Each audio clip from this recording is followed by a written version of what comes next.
The Tennessee Wings of Liberty Museum is now open in Clarksville. It honors all who have served at Fort Campbell, from World War II to the current conflicts in the Middle East. Our photojournalist Jared Guest got a look inside with the retired Major General as his tour guide. So welcome to the Tennessee Wings of Liberty Museum. We've been building this thing now for about 2.5 years or so. The idea to build a new museum really came about when the division and all the units at Fort Campbell returned from Desert Storm in the early 1990s. All the histories start with World War II, and we have about 15 major displays that kind of chronologically go from World War II to World War II in the Pacific, to Korea, to Vietnam, the Cold War, Desert Shield, Desert Storm, and now the current, and contemporary actions in Afghanistan, Iraq, and Syria. So this is the very first display that tells the story of the history of the units that fought in Europe in World War II.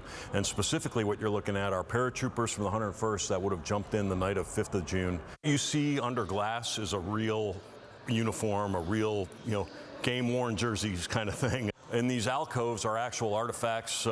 That's stuff captured or liberated in Holland, Bastogne, and then here's a number of Adolf Hitler's items from Berchtesgaden in Bavaria, the final campaign of World War II for the divisions. All these eras have a chronology board, and across the top is what's going on with the major campaign during that period of time. In this case, it's all Vietnam. In the black is the history and story of what's going on here at Fort Campbell.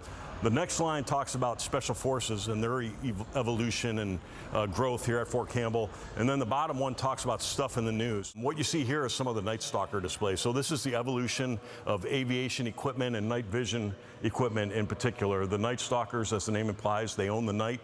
They fight at night, they fly at night, and they do some incredible things. And now Special Forces Team Sergeant's going to talk about their mission, and then we'll go on the aircraft and you'll get a little feel for what it's like flying through Eastern Afghanistan and inserting a soft element, in the Hindu Kush mountains, sir.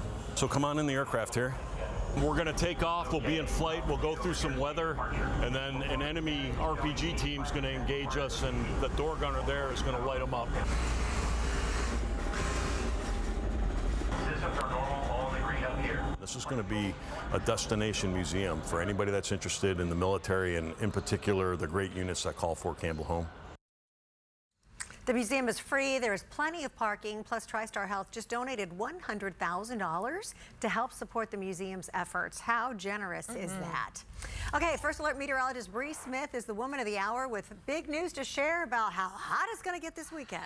Some like it hot, Bree. It's like that old joke. How hot is it? Like, hot enough, hot enough.